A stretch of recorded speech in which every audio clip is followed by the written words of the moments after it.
అది ఇక private భూములకి private కంపెనీలకి అన్నీ ధారాదత్తం చేయడానికి రంగం అయితే దాదాపుగా సిద్ధమైంది. హరిత టూరిజం హోటళ్ళు మామూలుగానే రేట్ ఎక్కువ ఉంటుంది, కానీ ఒక జవాబుదారీతనం వాటిని కూడా ప్రైవేటైజేషన్కి ఇచ్చేద్దాం అంటే దాని అర్థం ఏంటి, ఏం జరగబోతుంది మీరు ఊహించవచ్చు.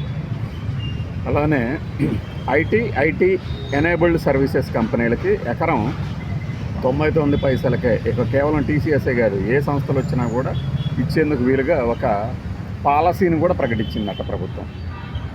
అంటే అప్పుడు ఉర్సాకి ఏ రకంగా అయితే మేము వాళ్ళు మార్కెట్ రేట్ ప్రకారం కొంటాము అని చెప్పారు అన్నా కూడా లేదు, మేము అసలు 99 పైసలకి కేటాయించాము అని చెప్పలేదు అని చెప్తుందంతా అబద్ధం అని తేలబోతుంది. ఈ పాలసీ ప్రకారం మేము ఐటీ కంపెనీ పెడుతున్నామంటే ఎవరికైనా అంత ఇవ్వాల్సి వస్తుంది.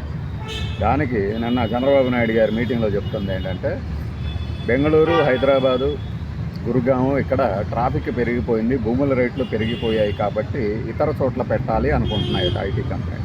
మరి ఇతర చోట్ల పెట్టాలి అనుకున్నప్పుడు తక్కువగా ఉన్న చోటకు వస్తాయి కదా, ట్రాఫిక్ రద్దీగా ఉన్న చోట, తక్కువ ఉన్న చోట, భూమి రేటు తక్కువగా ఉన్న చోట. మరి 99 పైసలకి ఇవ్వమని అయితే ఏమీ అంత దరిద్రావస్థలో అయితే లేవు కదా కంపెనీలు. అంత దరిద్రావస్థలో ఉన్న కంపెనీలు మనం పోయి ఎందుకు ఆహ్వానించాం కదా. మరి ఎవరి కోసం ఈ 99 పైసల పాలసీ, ఇది చెప్పాల్సి ఉంటుంది. ఇంకొకటి 7,500 కోట్ల రూపాయల రుణాన్ని ఏపీఐఐసి అంటే పారిశ్రామిక సంస్థ ద్వారా, ఆంధ్రప్రదేశ్కి సంబంధించిన పారిశ్రామిక సంస్థ ద్వారా రుణం తీసుకోవాలనుకుంటున్నారంట. దేనికోసమో తెలుసా? భూసేకరణ కోసం, 30,000 ఎకరాల భూసేకరణ కోసం. ఇది ఎక్కడైనా కావచ్చు. మీరు ఈ రేటు చూస్తే ఆశ్చర్యపోతారు. 7,500 కోట్లతో 30,000 ఎకరాలు ఎలా సేకరిస్తారు? ఎకరం ₹1,00,00,000 ఉందనుకుంటే 7,500 ఎకరాలే సరిపోతుంది. సగం రేటు వేసుకుంటే 50 లక్షలకి, 50 లక్షల కింద వేసుకుంటే 15,000 ఎకరాలే వస్తాయి. 25 లక్షలు వేసుకుంటే 30,000 ఎకరాలు వస్తాయి. అంతేనా? 30,000 ఎకరాలు వస్తాయి. అంటే 25 లక్షల చొప్పున ఎకరం మీరు ఎక్కడెక్కడ కొనబోతున్నారు? మళ్ళీ ఇక్కడ ఈ 99 పైసలకి అప్పగించడం, అది ఈ రెండింటికి లింక్ పెట్టడం మీకు అన్యాయం అనిపిస్తే పక్కన పెట్టేసేయండి.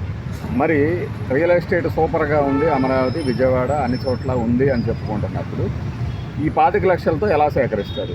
ఇక్కడ కాదు మేము సేకరించేది కరేడు దగ్గర, లేకపోతే కాకినాడ దగ్గర, లేకపోతే అనకాపల్లి, లేకపోతే రాయలసీమలోని కర్నూలు ఇక్కడ అని చెప్తారా? ఎక్కడైనా సరే ఎకరం 25 లక్షలకి ఉంటుందా? అంటే ఏం చేయబోతున్నారు?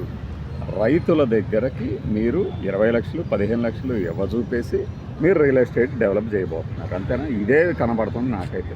ఈ పాలసీలని రెండింటిని గమనించిన తర్వాత, రెండింటిని కలిపి చూసినా, విడివిడిగా చూసినా ఇదైతే తథ్యం. 99 పైసలకి టీసీఎస్ మరీ అంత దరిద్రపు స్థితిలో అయితే లేదు.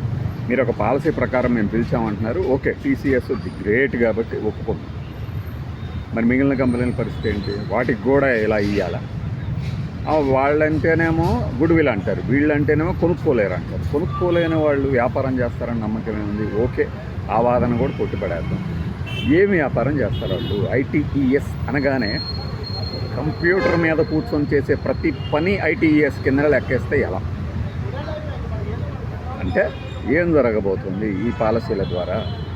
భూసంతర్పణ, ఒకవైపు భూముల్ని లాగేసుకునే ప్రక్రియ సేకరణ పేరుతో, ఇంకోవైపు భూసంతర్పణ, ఈ రెండే కదా జరగబోతుంది.